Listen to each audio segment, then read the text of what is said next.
हाँ जी, सबको जय मसीह की और आप सबका स्वागत है बाइबल स्टडी मिनिस्ट्री में। जिस तरह हम परमेश्वर के वचन से सीख रहे हैं, लास्ट वीडियो में हमने सीखा था शब्द की जो वचन की सामर्थ्य, उसकी ताकत के बारे में और सृष्टि के बारे में, किस तरीके से सृष्टि को बनाया गया था। तो आज हम फिर देखेंगे सृष्टि के ऊपर, पर सृष्टि में हम मनुष्य की जो उत्पत्ति है, मनुष्यों को किस तरीके से रचा गया था, परमेश्वर ने अपने शब्द के द्वारा मनुष्य को किस तरीके से बनाया, किस तरीके से रचा, उसके बारे में आज हम देखेंगे परमेश्वर के वचन से। आज हम पढ़ेंगे उत्पत्ति की जो पुस्तक है, उसका हमने लास्ट टाइम ही पढ़ा था 1:26, तो वहाँ से हम आज फिर स्टार्ट करते हैं। उत्पत्ति की पुस्तक उसका 1 अध्याय, उसका 26 आयत में पढ़ेंगे। उसमें लिखा हुआ है कि परमेश्वर ने कहा कि हम मनुष्य को अपने स्वरूप के अनुसार अपनी समानता में बनाएं और वे समुद्र की मछलियों और आकाश के पक्षियों, घरेलू पशुओं और सारी पृथ्वी पर और सब रेंगने वाले जंतुओं पर जो पृथ्वी पर रेंगते हैं अधिकार रखें। ये परमेश्वर ने उसको अधिकार दिया है और बनाने की बात कर रहा है, रचने की बात की है कि मनुष्य को अपने स्वरूप और अपनी समानता में बनाएं। ये इसलिए कहा गया है कि अब तक जो परमेश्वर ने सृष्टि पृथ्वी के ऊपर की थी, जो कुछ रचा गया था, हर एक वस्तु में जब परमेश्वर ने देखा कि इनमें मनुष्य के जैसा कोई भी नहीं है, जो इनके समानता में हो, उसके स्वभाव में हो, या उनके जैसा हो। जब परमेश्वर ने सबको रचा, सृष्टि के ऊपर हर एक वस्तु को बनाया गया था, उसके बाद मनुष्य की सृष्टि को किया गया, मनुष्य को रचा गया था। जब हम देखते हैं तो इसलिए रचा गया था कि हर एक वस्तु के ऊपर ये उनके ऊपर अधिकार रख सके, क्योंकि ऐसा कोई मनुष्य नहीं था, ऐसी कोई वस्तु नहीं थी कि वो सबको कंट्रोल कर सके। क्योंकि मनुष्य के अंदर जो स्वभाव है, जो समानता है, जो स्वरूप है, वो परमेश्वर ने स्पेशल एक अलग मनुष्य को दूसरी सृष्टि से अलग बनाया है कि उनके ऊपर अधिकार रख सके। क्योंकि संसार की हर एक वस्तु वो किसी के ऊपर डिपेंड है, निर्भर है, पर एक मनुष्य ऐसा है जो दूसरों के ऊपर, जो हर एक वस्तु के ऊपर निर्भर है, हर एक वस्तु को अपने अधिकार में रखा हुआ है, अपने कंट्रोल में है। पर संसार की कोई भी वस्तु मनुष्य के ऊपर कंट्रोल नहीं कर सकती।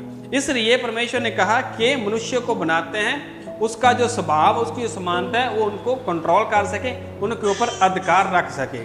तो इसके अनुसार हम देखते हैं कि मनुष्य को बनाया है, पर बनाया कैसे है वो हम दूसरे चैप्टर में उसका जब 7 में पढ़ते हैं तो लिखा हुआ है, तब यहोवा परमेश्वर ने आदम को भूमि की मिट्टी से रचा और उसके नथनों में जीवन का श्वास फूंक दिया और आदम जीवित प्राणी बन गया। मनुष्य की बनाने की जो रचना है, जो सृष्टि है, परमेश्वर ने भूमि की मिट्टी से रचा। मनुष्य को पहले उसका पुतला बनाया, एक मनुष्य के जैसा बनाया, अपनी समानता में बनाया, अपने स्वरूप पे बनाया, और उसके अंदर परमेश्वर ने आत्मा को फूंक दिया, श्वास को फूंक दिया, और वो प्राणी, वो जो पुतला था, वो जो भूमि से उसने मनुष्य को बनाया था, वो जीवित प्राणी बन गया। इसलिए लिखा है कि मनुष्य को भूमि की मिट्टी से रचा गया है। और जब उसको बनाया गया तो मनुष्य के पास परमेश्वर ने क्या किया कि हर एक वस्तु को लेके आया। क्योंकि लिखा हुआ है कि जब उसको बनाया गया तो उसको एक वाटिका में, एक अदन की वाटिका थी, एक बाग था, उसमें रखा गया, और हर एक वस्तु को उस मनुष्य के पास लेके आया कि वो उनका नाम रखे। ये देखो, एक बहुत बड़ी बात और भी है कि परमेश्वर ने समानता और स्वरूप और अधिकार की बात दी है। तो यहाँ पर ये पहला अधिकार है, मनुष्य को ये अधिकार दिया गया कि वो हर एक वस्तु का नाम रखे। लिखा हुआ है कि अंत में सब जाति के घरेलू पशुओं और आकाश के पक्षियों और सब जाति के बनेले पशुओं का नाम रखे, परंतु आदम के लिए कोई ऐसा सहायक ना मिला जो उससे मेल खा सके।